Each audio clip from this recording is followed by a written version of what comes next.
This video is brought to you by CuriosityStream. By signing up to CuriosityStream with the link in the description, you'll also get access to Nebula, where you can watch my original series, Led Zeppelin's Epics. Find out more after the video.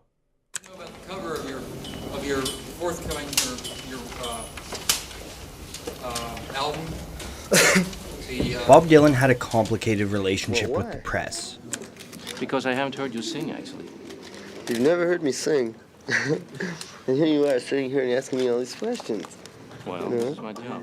To say the least. You know, and I read it on the airplanes, but I don't take it seriously. If I want to find out anything, I'm not going to read Time magazine. I'm not going to read Newsweek. I'm not going to read any of these magazines. I mean, because they just got too much to lose by printing the truth. You know that.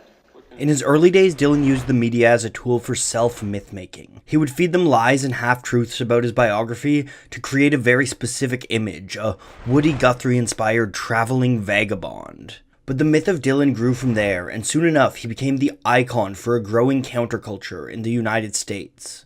By the middle of the 1960s, Dylan had been dubbed the voice of his generation, and that title brings with it a weight and responsibility, often in the form of countless press tours. So Dylan began to take an adversarial approach to the press. This is perhaps most iconically exemplified in this 1965 press conference in San Francisco. But for those of us who are well over 30, could you label yourself and perhaps tell us what your role is? Well, sort of label myself as well under 30. The entire conference is an hour of sarcastic retorts and non-answers by Bob Dylan. It's become a key part of the iconography of Bob Dylan. And halfway through, one reporter asks Dylan one of the greatest lingering questions of his career. Who's Mr. Jones? Mr. Jones, I'm not going to tell you his first name. I get sued. This is of course referring to the song Ballad of a Thin Man. And there's a certain kind of irony to a reporter asking this question of Bob Dylan, because Ballad of a Thin Man is itself a caustic shot at the press and the mainstream society they represent. Let's take a closer look.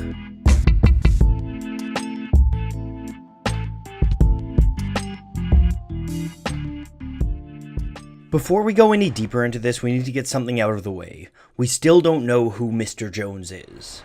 Over the years, Dylan has given many answers to the question of his character's identity, though. He said Mr. Jones was someone who asked questions all the time. He said he's a pin boy and a man in a truck stop. He's even said that Mr. Jones is multiple people. But of course, it's been well established that Dylan's words are to be taken with several grains of salt. He also wears suspenders. Now, this hasn't stopped people from speculating as to the true identity of Mr. Jones over the years. The most likely answers are probably a pair of music journalists.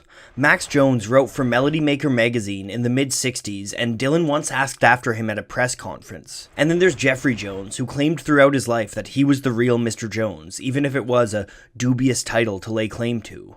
Jeffrey Jones was an intern for Time magazine in 1965 when Dylan infamously played his first electric set at the Newport Folk Festival.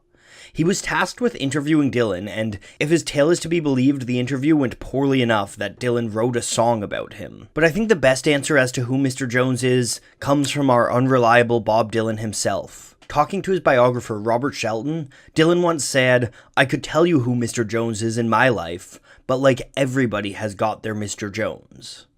This isn't to say that everybody has press in their life, but it's more of a statement on what the press represented to Dylan. To Dylan, the press were people out of touch with him and his movement, people who pestered him for his beliefs without truly understanding where they came from. The press were outsiders, trying to give the world a voyeuristic peek into the world of his in-group. And the press were all of old society, trying to pass blanket moralistic judgments on his culture and lifestyle. When penning his response to these people, Dylan started from an interesting narrative choice, writing in the second person. Dylan makes his audience Mr. Jones, and sets himself up as the narrator, walking Mr. Jones through a dark, confusing scene. The music pairs well with this feeling. Dylan borrowed a piano lick from the great Ray Charles.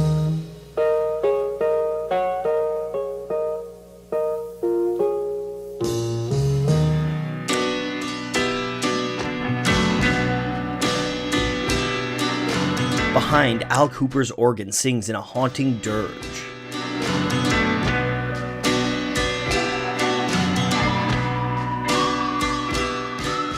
The way Dylan plays the piano is plodding, dark, and heavy. It feels like walking into a dimly lit room, fitting given the opening lines of the song. Into the room with your pencil in your hand. These lines lend credence to the theory that Mr. Jones is a journalist. He's pictured with a pencil in his hand. The first two verses are similar. They create an air of confusion. In the second verse, Dylan leans into this confusion in form, not just function. The very way he phrases the verse is surreal.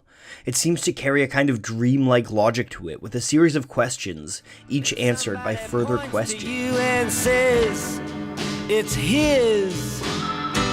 And you say, what's mine? And somebody else says, It becomes clear that Mr. Jones has stepped into a world he can't make sense of, a world in which he's a stranger.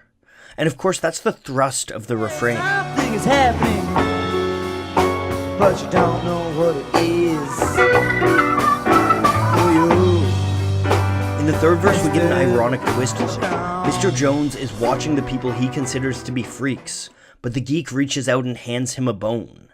It's Dylan pointing out that those on the fringes of society, those that Mr. Jones passes moral judgment on, will still humanize Mr. Jones. And you say, impossible, as he hands you a As the beating heart of America's counterculture, Dylan was often othered by the mainstream media. He felt as though they were showing him off in some sort of freak show. After another refrain, we launch into the most vitriolic verse, where Bob Dylan describes Mr. Jones's life, dripping with sarcasm. He portrays Mr. Jones as being celebrated in polite society. Professors respect him. He has discussions with lawyers. with great lawyers and scholars. You've discussed lepers and crooks. You've been through all of. But there's a facade here. Dylan's name dropping of F. Scott Fitzgerald is no accident. Fitzgerald is a great author, but he's one that's often name-dropped and celebrated superficially in high society. Across his career, he only wrote 4 full books, so reading them all isn't that much of an impressive feat. And perhaps most notable, Fitzgerald is famous for writing The Great Gatsby, a book centering around someone who fakes at being part of high society. For Dylan, Mr. Jones is inauthentic on all levels. He's faking his way through intellectual circles while fetishizing the counterculture. Ballad of a Thin Man also has palpable homoerotic undertones. From the very opening scene, we get a man holding a pencil seeing another naked man. Then throughout the song, we get various pieces of phallic imagery. The theme plays out most clearly in the 5th verse when Bob Dylan describes the sword swallower. Wearing high heels, the sword swallower kneels before Mr. Jones. And he says, here is your throat back. Thanks for the loan. I like to read this as Dylan empathizing with queer communities and how the press at the time vilified them. Dylan aligns Mr. Jones against these gay scenes, peering at them, judging them, and being confused by them. But in the end, this is hypocritical, as Mr. Jones himself receives pleasure from the sword swallower. Mr. Jones wants to point and laugh at the freaks, but he himself is one. Of course, this could be an elaborate metaphor for Dylan and his art, too. The press obviously had a fascination with his art, but weren't willing to follow its message, weren't willing to join in with the counterculture. In the 6th verse, we see how Dylan can use the press, though, as he tells Mr. Jones, "You're a cow, give me some milk, or else go home." To Dylan, the press is necessary. He can milk the press to spread his message further, but he's tired of them seeing this relationship as anything other than that. In the final verse, we return to the beginning, Mr. Jones walking into a room. This time, Mr. Jones doesn't even try to observe. He puts his eyes in his pocket. You put your eyes in your pockets. And your nose into the ground. And at the end, Dylan decides upon Mr. Jones's sentence. He should be made to wear earphones. Like so much of the song, it's a double meaning. Mr. Jones should be forced to listen closely to the music he writes about, but he should also be isolated from society. Ballad of a Thin Man is one of the heaviest, darkest songs of Dylan's entire career. It gives us a peek into his head, into who he thinks are his enemies, and how he thinks they see the world. And the great irony of the piece is that, in the end, by calling out the press for asking too many questions, Dylan just spawned 1,000 more waiting to be answered.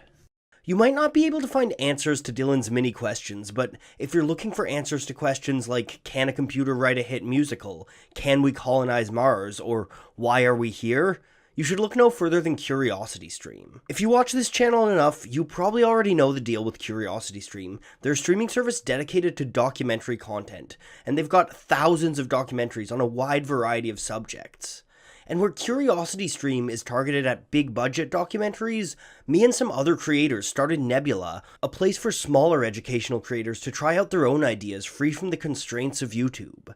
A few months back, I debuted an original series on Nebula, Led Zeppelin's Epics.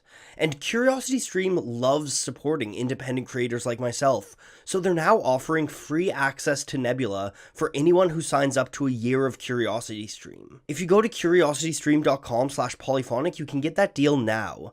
That means in addition to CuriosityStream's thousands of curated documentaries, you'll be able to watch all my videos ad-free and watch the Nebula original series, Working Titles, where creators like myself, Captain Midnight, and Patrick H. Willems look at our favorite TV title sequences. This is a really exciting deal, and it's really cool to be working with a partner that's supporting our content like this. So please just head on over to curiositystream.com/polyphonic and try it out. You'll get great documentaries from CuriosityStream, and you'll get early access to my videos, as well as access to more original content that's coming down the pipeline. Thanks again for watching.